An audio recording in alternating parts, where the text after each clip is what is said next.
2020 എന്ന രാഷ്ട്രീയ പരീക്ഷണവും കിഴക്കമ്പലത്തെ രാഷ്ട്രീയ മാറ്റങ്ങളും കേരള രാഷ്ട്രീയത്തിൽ എന്നും ചർച്ചാ വിഷയമാണ്. കിറ്റെക്സ് ഗ്രൂപ്പിന്റെ നേതൃത്വത്തിൽ ആരംഭിച്ച 2020 ഇപ്പോൾ BJP നയിക്കുന്ന NDA മുന്നണിയുടെ ഭാഗമായി മാറിയിരിക്കുകയാണ്. കേരളത്തിലെ രാഷ്ട്രീയ ചരിത്രത്തിൽ പരമ്പരാഗത മുന്നണികൾക്ക് ബദലായി കോർപ്പറേറ്റ് സോഷ്യൽ റെസ്പോൺസിബിലിറ്റി ഫണ്ടുകളുടെ കരുത്തിൽ ഉയർന്നു വന്ന പ്രസ്ഥാനമാണ് 2020. എന്നാൽ തങ്ങൾ ഒരു മുന്നണിയോടും കൂറില്ലാത്ത ജനകീയ പക്ഷമാണെന്ന് ഇത്രയും കാലം വാദിച്ചിരുന്ന 2020 ഇപ്പോൾ NDAയുടെ ഭാഗമായിരിക്കുന്നത് കേരള രാഷ്ട്രീയത്തിൽ വലിയ ചലനങ്ങളാണ് സൃഷ്ടിച്ചിരിക്കുന്നത്. കുന്നത്തുനാട് MLA PV ശ്രീനിജൻ ഈ നീക്കത്തെ അതിശക്തമായ ഭാഷയിലാണ് നേരിടുന്നത്. സാബു M ജേക്കബ് ഒരു കാപട്യക്കാരനാണെന്നാണ് PV ശ്രീനിജൻ ആരോപിക്കുന്നത്. 2020 എന്ന പ്രസ്ഥാനം സാധാരണക്കാരായ ജനങ്ങളെ പറ്റിക്കാനുള്ള ഒരു മറയായിരുന്നുവെന്നും ഒടുവിൽ അതിന്റെ യഥാർത്ഥ മുഖം വെളിപ്പെട്ടിരിക്കുകയാണെന്നും അദ്ദേഹം തന്റെ ഫേസ്ബുക്ക് പോസ്റ്റിലൂടെ വ്യക്തമാക്കി.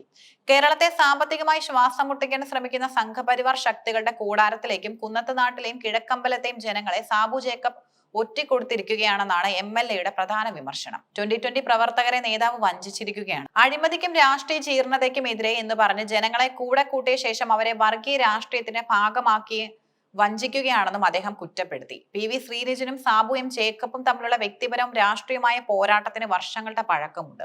കഴിഞ്ഞ നിയമസഭാ തിരഞ്ഞെടുപ്പിൽ ശ്രീനിജൻ വിജയിച്ചത് മുതൽ ഈ തർക്കം കൂടുതൽ രൂക്ഷമായിരുന്നു. മഞ്ഞ ചാനലുകളെയും ഓൺലൈൻ മാധ്യമങ്ങളെയും വിലക്കെടുത്തുകൊണ്ട് തന്നെയും തന്റെ പാർട്ടിയെയും വ്യക്തിപരമായി അധിക്ഷേപിക്കാൻ സാബു ജേക്കബ് ശ്രമിച്ചുവെന്ന് ശ്രീനിജൻ പറയുന്നു. കിറ്റെക്സ് കമ്പനിയുടെ CSR ഫണ്ട് ഉപയോഗിച്ച് കുറച്ച് പഞ്ചായത്തുകളിൽ ഭരണം പിടിക്കുകയും വികസനം എന്ന പേരിൽ ജനങ്ങളെ തെറ്റിദ്ധരിപ്പിക്കുകയുമാണ് 2020 ചെയ്തതെന്നും MLA ആരോപിക്കുന്നു. 2020 ഭരിക്കുന്ന പഞ്ചായത്തുകളിലെ അംഗങ്ങൾക്കിടയിൽ NDA പ്രവേശനത്തോട് വിയോജിപ്പുള്ളവരുണ്ടെന്ന സൂചനകൾ അദ്ദേഹം നൽകുന്നുമുണ്ട്. BJPക്കൊപ്പം പ്രവർത്തിക്കാൻ താല്പര്യമില്ലാത്ത പഞ്ചായത്ത് മെമ്പർമാരെ സാബു ജേക്കബ് ഭീഷണിപ്പെടുത്തിയതായും റിപ്പോർട്ടുകൾ ഉണ്ടെന്നും അദ്ദേഹം ചൂണ്ടിക്കാട്ടി. ഇത്തരം മെമ്പർമാർക്ക് രാജിവെക്കാൻ സമ്മർദ്ദമുണ്ടായാൽ അവർക്ക് നിയമപരവും രാഷ്ട്രീയമായ എല്ലാ സംരക്ഷണവും താൻ നൽകുമെന്നും MLA പ്രഖ്യാപിച്ചു.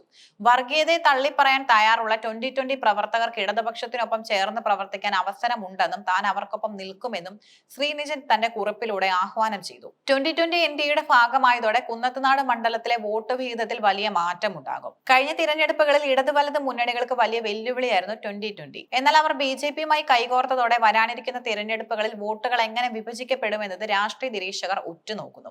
കിഴക്കമ്പലം മേഖലയിൽ വലിയ സ്വാധീനമുള്ള ന്യൂനപക്ഷ വോട്ടുകൾ 2020യുടെ ഈ നീക്കത്തോടെ എങ്ങനെ പ്രതികരിക്കുമെന്നതും നിർണായകമാണ്.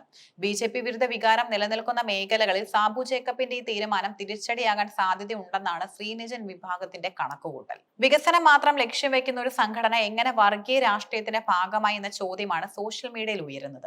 കേരളത്തിലെ സാമ്പത്തിക പ്രതിസന്ധിയും കേന്ദ്ര സർക്കാരിന്റെ സമീപനം ചർച്ചയാകുന്ന ഈ സമയത്ത് കേന്ദ്രം ഭരിക്കുന്ന പാർട്ടിക്കൊപ്പം ചേരുന്നത് വഴി വികസനം കൂടുതൽ എളുപ്പമാകുമെന്നാണ് 2020 അനുകൂലികളുടെ വാദം. എന്നാൽ അധികാരത്തിന് വേണ്ടി തത്വങ്ങൾ ബലികഴിച്ചു എന്നതാണ് എതിർവിഭാഗം ആരോപിക്കുന്നത്. MLAയുടെ ഫേസ്ബുക്ക് പോസ്റ്റ് വെറും ഒരു വിമർശനമല്ല, മറിച്ച് 2020യുടെ അടിത്തറ ഇളക്കാനുള്ള രാഷ്ട്രീയ നീക്കം കൂടിയാണ്.